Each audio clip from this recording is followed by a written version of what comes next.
오늘 주님께서 주신 말씀은 에스겔서 30장 20절로 31장 9절까지의 말씀입니다. 다 같이 한 목소리로 봉독하시겠습니다.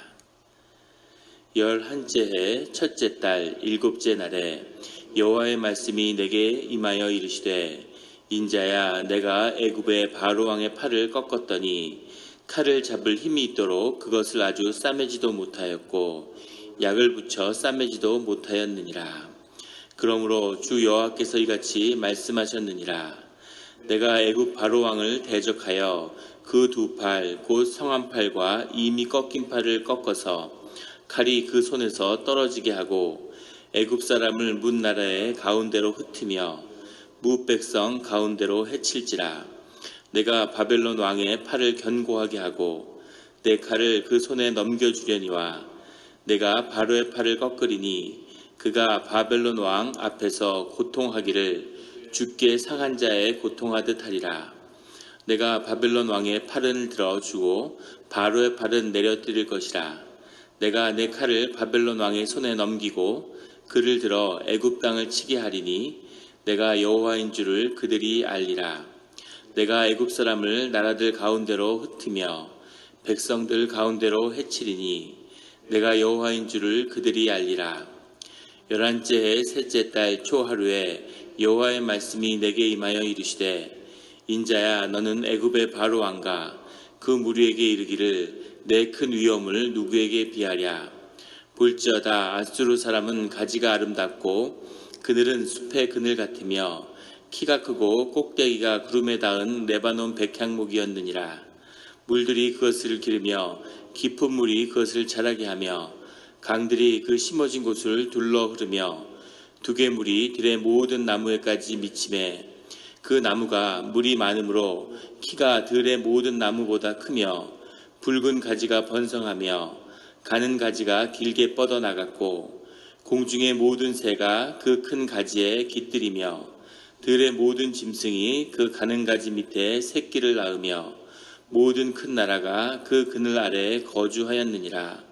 그 뿌리가 큰 물가에 있으므로 그 나무가 크고 가지가 길어 모양이 아름다움에 하나님의 동산의 백향목이 능히 그를 가리지 못하며 잣나무가 그 굵은 가지만 못하며 단풍나무가 그 가는 가지만 못하며 하나님의 동산의 어떤 나무도 그 아름다운 모양과 같지 못하였도다. 내가 그 가지를 많게 하여 모양이 아름답게 하였더니 하나님의 동산 에덴에 있는 모든 나무가 다 시기하였느니라. 아멘. 다 같이 묵상 기도를 드리겠습니다. 하나님 아버지, 감사합니다. 주의 음성을 듣고저 저희가 새벽 제단 앞에 모였습니다. 우리 마음의 기도와 우리 마음의 묵상이 주님께 연락되기를 원합니다. 감사드리며 예수 그리스도의 이름으로 기도드렸습니다. 아멘. 오늘 에스겔서 30장 20절의 말씀은 이렇게 시작되고 있습니다. 11째 해 첫째 달 7째 날에 여호와의 말씀이 내게 임하여 이르시되, 11째 해라는 것은 이제 586년이 된 거죠. 3년간의 예루살렘이 포위된 해의 마지막 해를 맞이하고 있는 거고, 그리고 앞의 말씀과 연결된 30장의 말씀에서 연결되는 첫째 달, 11째 첫째 달이라는 것은 이제 주님의 말씀이 선포된 다음에 다시 3달이 또 지나서 다시 하나님의 말씀이 선포되고 있는 겁니다. 우리가 이런 선지서를 읽으면서 이것이 구전의 전통이죠. 처음에 책으로 쓴 게 아니라 말씀이 선포되고 그 말씀을 듣는 자들에 의해서 이 말씀이 기록되고 그 기록된 것들이 시간이 지나서 이제 편집이 된 거죠. 그렇게 해서 마치 설교집처럼 그렇게 된 것이기 때문에 말씀이 하나님의 뜻을 사람들에게 계속 반복적으로 선포하고 있다는 것을 우리가 기억해야 됩니다. 그래서 왜 똑같은 얘기를 비슷비슷한 얘기를 계속 반복할까? 그래서 그 시대에 그 세상을 향한 하나님의 말씀이 계속해서 에스겔 선지자를 통해서 선포되고 있고, 그게 에스겔의 사역이고 하나님의 사역인 거죠. 그래서 그 말씀이 다시 에스겔에 임해서 또 다시 선포되고 있는 겁니다. 이 말씀이 선포되고 있는 것은 바벨론에 있는 히브리 노예들에게죠. 그런데 하나님의 말씀이 향하고 있는 것은 애굽 바로에 대한 것입니다. 그래서 이것은 세계의 모든 질서와 하나님의 뜻이 이스라엘 족속에게 바르게 증거되는 것이죠. 그래서 이것은 애굽에 있는 사람들에게 증거되는 게 아니라 히브리 사람들에게 증거되고 있다고 하는 사실을 또한 우리가 기억해야 되겠습니다. 그렇게 주님의 말씀이 다시금 선포되고 있습니다. 21장에 인자야 내가 애굽의 바로왕의 팔을 꺾었더니 칼을 잡을 힘이 있도록 그것을 아주 싸매지도 못하였고, 많은 주석학자들이 이것이 애굽의 호프라 왕이 예루살렘이 포위된 것을 알고 구원하기 위해서 군대를 이끌고 올라갔다가 느부갓네살에게 패배한 그것을 지칭한다고 생각하는데, 사실은 아직은 이 시기 이해에는 이 날짜까지 명기가 되어 있기 때문에 호프라 왕의 출정이 아직 이루어지지 않고 있던 때입니다. 그래서 이때는 사실은 이것을 지칭하는 것은 갈그미스 전투죠. 17년 전에 주전 605년에 갈그미스 전투에 올라갔다가 애굽이 대패한 그 바빌론에게 그 전쟁을 지칭하고 있다고 보는 것이 더 맞겠죠. 이미 이루어졌던 일들을. 그때 사실은 애굽의 기세가 이미 꺾여버린 거죠. 애굽이 그것을 받아들이지 않고 그 바벨론의 뒤에 있는 권세를 보지 못하는 거죠. 애굽의 바로왕의 팔을 꺾었더니 칼을 잡을 힘이 있도록 그것을 아주 싸매지도 못하였고 약을 붙여 싸매지도 못하였느니라. 싸매지도 못했다는 건 너무 내상이 깊어서 이것이 치유되고 회복될 수 있는 그런 상처가 아니다라고 주님이 말씀하시는 거죠. 전쟁을 해도 계속 승승장구하고 기세가 뻗어가는 나라도 있고, 심지어 전쟁에 이겨도 그 기세가 꺾이는 나라도 있죠. 명나라 같은 경우는 임진왜란 때문에 사실 망한 거죠. 거기 군대를 보내고 재정을 썼다가 재정이 파탄돼서 나라가 망하는 그런 나라가 있는가 하면, 계속 전쟁을 하고 어려움이 겪으면 그 국군이 점점 흥왕하는 기세죠. 생명의 힘이 일어나면 사업이 좌절하고 어려움이 있고 실패가 있고 이래도 계속 딛고 일어나는 거죠. 그런데 기세가 꺾이면 작은 큰 문제가 없는데 작은 거에도 자꾸만 이게 기세가 죽어가고, 아마 비즈니스 같은 거 해본 분들은 그런 거 느끼실 거예요. 비즈니스가 잘 될 때는 사기를 당하고 무슨 일이 있고 이래도 불이 나고 이래도 계속 뻗어가는 거죠. 근데 어려움이 있을 때는 아무것도 아닌 일인데도 자꾸 이렇게 사업이 축소되고 쪼그러들고 그런 걸 경험하는 것처럼 이제 애굽이 그 힘의 근원을 잃었다라고 주님이 말씀하고 계시는 거죠. 그런데 그것을 애굽이 보지 못하고, 더 중요한 건 이스라엘 족속이 보지 못하는 거죠. 자꾸 애굽의 권세를 이용하려고 그렇게 되는 이스라엘 족속에게 너희가 의지할 것은 하나님밖에 없다는 것을 주님이 두고 말씀하고 계시는 겁니다. 늘 눈을 뜨고 실제를 바라보고 우리가 정말 의지할 수 있는 것은 하나님밖에 없음을 자각하는, 그것을 잃지 않는, 놓지 않는 우리 성도님들이 되시기를 주의 이름으로 축원합니다. 우리 마음 가운데 그런 두려움이 있는 거죠. 뭔가 이렇게 하나님이 지금 나를 보호해 주시겠지만, 하나님이 보호해 주시지 않으면 내가 나를 지켜야지. 돈도 좀 모아놓고 삶의 방벽들을 세우는데 그런 방벽들이 자칫 주님을 잃어버리게 할 수 있다는 거죠. 주님을 대신할 수 있는 것을 세우는 것이 우상입니다. 내 삶에 우상이 있어서는 안 되죠. 나는 자식을 보고 살아. 내 삶의 의미는 이제 자식밖에 없어. 자식 잘 되는 것만 보면 나는 더 바랄 게 없어. 그러면 그 자식이 무너지고 거기서 시련이 닥쳐오는 거죠. 그 무엇도 주님을 가리는 것이 없는 우리 성도님들이 되시기를 주의 이름으로 축원합니다. 24절에 내가 바벨론 왕의 팔을 견고하게 하고 내 칼을 그의 손에 넘겨주려니와, 내 칼을 그의 손에 넘겨준다는 것은 주님의 어떤 무슨 그런 신성한 무언가를 넘겨줬다는 의미가 아니라 하나님의 심판을 의미하는 거죠. 하나님이 심판하시는데 심판을 하는 그 도구로 바벨론을 들어 쓰신다는 얘기입니다. 하늘에서 벼락을 내리고 하늘에서 무언가 신비하게 그런 일을 하실 수도 있겠죠. 하지만 그렇게 하지 않으시고 항상 사람을 통해서 하나님이 역사하시고 역사를 통해서 하나님이 움직이시는 거죠. 그래서 그런 일들을 주님이 이뤄내신다는 겁니다. 그래서 그 쓰임을 받는 자들도 그것을 알아야 하고, 또 그것이 움직이는 것은 하나님이 하시는 일이 무엇인가 하는 것을 잘 분별해야 되는 거죠. 그런 가운데 하나님의 축복이 함께 한다는 것을 주님이 말씀하고 계십니다.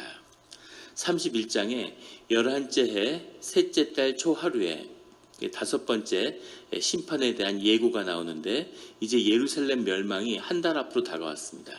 지금 이때까지 애굽에 대한 운명에 대한 얘기는 아직 벌어지지 않은 일이죠. 이제 예루살렘이 망한 다음에 느부갓네살이 이제 애굽을 정벌하러 내려가게 되는데 아직 예루살렘도 망하기 전입니다. 그리고 예루살렘이 망하지 않고 그전에도 포위가 당했고 심지어 무너져도 노략질이나 좀 당하겠지 예루살렘이 망하겠어? 라고 예루살렘의 족속들이 믿고 있는 거죠. 예루살렘은 망하지 않고 이 시련을 넘어가고 그 다음에 우리는 돌아가게 될 거다. 이렇게 생각하고 있는데 주님은 애굽도 망하고 예루살렘도 망하고 그리고 너희들은 못 돌아간다. 이렇게 말씀하고 있는 거죠. 이 말씀을 전하는 에스겔도 비통하고 에스겔의 마음은 어떤 것이었을까 이런 걸 생각하게 됩니다. 본인이 제사장이었죠. 노예로 끌려와 있는데 주님이 말씀하시는 거예요. 에스겔은 아마 예루살렘이 회복되고 성전이 회복돼서 다시 내가 제사장으로 돌아가서 하나님 앞에 온전한 제사를 한번 드릴 수 있겠지. 아마 이런 꿈이 있지 않았겠습니까? 그런데 그 꿈을 주님이 산산이 조각내버리고 너는 못 돌아가고 여기서 히브리의 노예로 죽어야 된다 라고 말씀하고 계시는 거죠. 그것이 삶의 진실이고 에스겔이 받아서 살아가야 할 삶의 자리죠. 그래도 노예로 사는 것보다 제사장으로 사는 게 좋고 바벨론에 있는 것보다 예루살렘에 돌아가는 게 좋고 그리고 삶이 고진감래라고 이렇게 고생했는데 끝에 좀 좋은 게 있어야 되지 않을까? 라는 것이 삶의 중심이 되면 그 껍데기가 삶은 결국 껍데기인데 그것이 내 삶에 더 중요하다. 이것이 되면은 신앙은 답이 되지 않는 거죠. 그러면 에스겔을 통해 증거한 하나님의 말씀은 아무 의미가 없습니다. 그런데 그것을 넘어서는 그 뒤에 움직이는 하나님의 뜻과 하나님의 역사와 하나님의 말씀이 내 삶을 넘어서는 더욱 중요한 의미가 있고 이 말씀을 듣지도 않는 업수이 여기는 이 히브리 노예들에게 계속 선포하고 있는 이것이 정말 귀한 것이구나. 하나님의 일이구나. 의미가 있는 거구나. 그 일에 붙들림 받았기 때문에 내 삶이 가치가 있구나 하는 것이 중심이 돼야 신앙이 답이 되고 하나님과 함께하는 삶이 에스겔이 그것을 받아들였기 때문에 하나님의 말씀이 계속 함께하고 있는 거죠. 내 삶이 더 중요해. 하나님의 말씀을 듣는다고 뭐가 달라져? 이런 생각을 갖고 있는 자에게는 하나님의 음성이 들리지 않는 거죠. 그래서 늘 그 깊은 곳에서 하나님의 울림과 그 인도하심을 듣는 우리 성도님들이 되시기를 주의 이름으로 축원합니다. 이 예루살렘이 포위된 마지막 날에 하나님이 무슨 말씀을 하시냐면 3절부터 9절까지는 아수르의 영광에 대해서 말씀하고 계시는 겁니다. 그리고 10절부터 아수르의 멸망에 대해서 이야기를 하는데 왜 뜬금없이 아수르의 얘기를 하실까? 애굽의 멸망에 대해서 얘기를 하시다가 애굽의 얘기도 아니고 예루살렘의 얘기도 아니고 아수르의 얘기를 하는데 이 아수르의 얘기는 문맥상으로 보면 애굽을 향한 것이지만 동시에 예루살렘을 향한 것이기도 한 거죠. 야, 너희들 기억해라. 아수르가 망했지 않느냐 하는 거죠. 아수르는 정말 철기 문명이 아수르를 통해서 시작됐죠. 철기를 처음으로 무기로 쓴 재기나 장식으로 금보다 철이 더 귀했던 시대입니다. 청동기 시대잖아요, 이 시대는. 그래서 그 철을 장식으로 쓰던 것을 재련하는 법이 늘고 철을 다루는 법을 깨달아서 그것을 무기로 쓰는 시대죠. 그러니까 어느 정도냐면 그 산업혁명 시대에 줄루 부족과 영국군이 남아프리카에서 충돌했는데 영국군 수백 명이 수천 명, 수만 명의 줄루족 용사, 아프리카를 지배하던 줄루족 용사를 거의 전멸시켰죠. 줄루족의 용사들은 전부 다 창과 칼을 들고 나왔는데 영국군은 총을 쏘니까 이거 전쟁이 자체가 되지가 않는 거죠.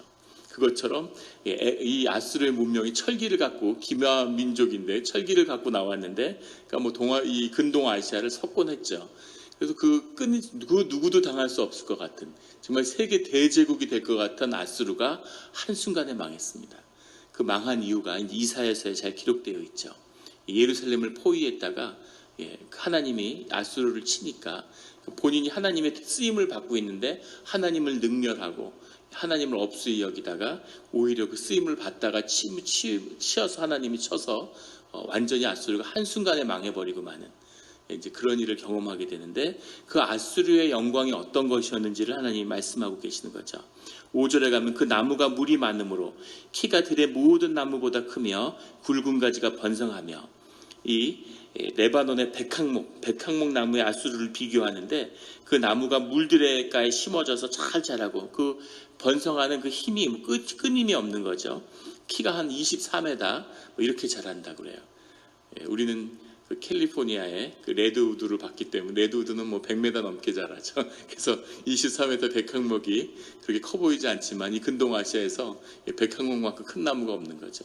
그 나무가 번성하고 육정에 가면 공중의 모든 새가 그 큰 가지에 깃들이며 세계 제국의 질서인 거죠. 그 안에 모든 민족들이 그 질서의 영향을 받으면서 살아가고 있는 거죠.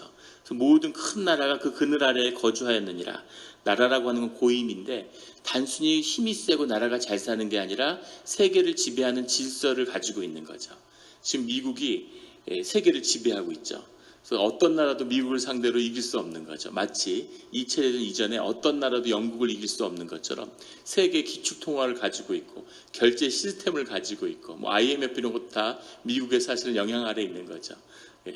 이 위성, 항법 시스템 이런 것도 전부 다 미국이 장악하고 있고 그 GPS 위성도 다 미국 거잖아요. 유도 미사일 같은 것도 다 GPS 위성에 인도를 받는 건데 GPS 위성이 다 미국 건데 그래서 군사 전문가들도 그런 얘기를 하죠. 망중립성이라고 미국이 그걸 다 오픈하고 있지만 미국이 정말 전쟁이 나면 망중립성을 지키겠느냐. 중국 미사일이 미국으로 날아오는데 GPS의 위도를 받도록 미국이 허용하겠습니까? 실제 전쟁을 벌이면 전혀 다른 얘기가 되겠죠. 어떤 나라도 거스를 수 없는 세계의 질서를 장악하고 있는 거죠.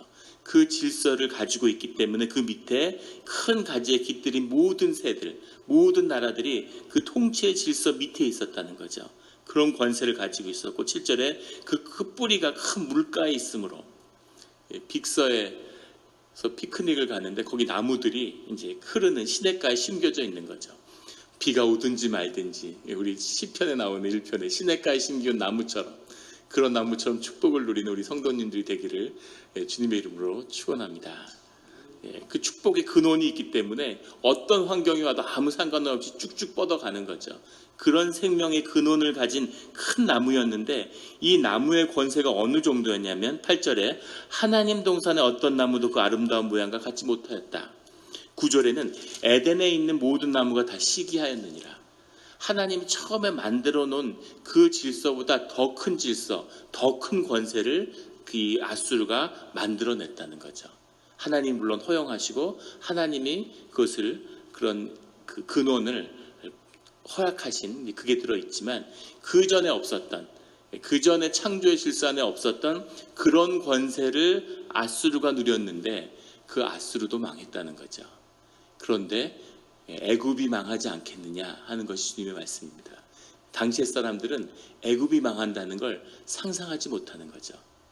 그 당시에 애굽이 바빌론하고 메대 연합군한테 무너졌는데 바빌론 메대한테 무너졌다는 건 오늘날 미국이 멕시코하고 무슨 엘살바도르 연합군한테 무너지는 거나 마찬가지입니다. 상상이 되시겠습니까? 아이고 한번 침략받고 어려움이 있는 거죠. 어떻게 미국이 무너져? 어떻게 중국이 무너져? 하나님을 떠나면 하나님의 역사 안에서는 다 무너진다. 그러니까 우리 대한민국도 미국 편에서 살아야 되느냐 중국 편에 살아야 되느냐 이런 걸 계속 고민하는데 어떤 편에 붙어도 미래가 없다는 것이죠. 하나님을 믿고 하나님께 의지하고 기도하는 자만이 주 안에서 생명의 길을, 삶의 길을, 번영의 길을, 축복의 길을 누리게 되는 거다라는 것을 주님이 말씀하고 계시는 겁니다. 이 말씀을 회복하는 자는, 이 말씀을 받는 히브리의 노예들은 예루살렘에 돌아가서 다시 하나님의 역사를 경험하게 되는 거죠. 늘 어떤 자리에 있던, 어떤 고난을 겪던 하나님의 말씀을 붙드는 그런 우리 성도님들이 되시기를 예수 그리스도의 이름으로 축원합니다. 같이 기도드리시겠습니다.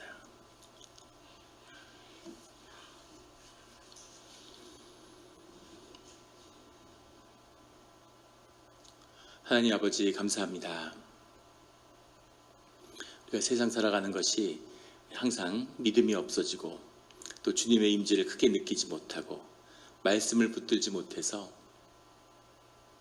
말씀을 잃어버린 자리에 염려가 들어오고 두려움이 들어오고 세상에 뭔가 좀 의지할 것을 찾는 그런 마음이 우리 안에 있었음을 주님이 보여주시니 감사합니다. 우리가 의지할 수 있는 것은, 우리가 살아갈 수 있는 것은 오직 주님밖에 없사오니 주여 아버지 예수 그리스도의 보혈의 은혜를 붙잡기를 원합니다. 그 은혜로 붙잡아 주시고 오늘 우리 삶 가운데 많은 기도의 제목이 있습니다. 작은 시련과 작은 도전들이 늘 우리 가운데 있습니다. 주님, 예수 그리스도의 이름으로 도전하게 하시고 이겨내게 하시고 또 우리가 할 수 있는 일들을 다 할 수 있게 해주시고 그것을 넘어서는 주님의 은혜의 역사를 경험하게 하여 주시옵소서. 많은 시련과 많은 실패와 고난이 있지만 모든 것이 협력하여 주 안에서 선을 이루는 그런 우리 자신의 삶의 자리와 우리 가족과 또 이 교회가 되게 하여 주시옵소서. 감사드리며 예수 그리스도의 이름으로 기도드렸습니다.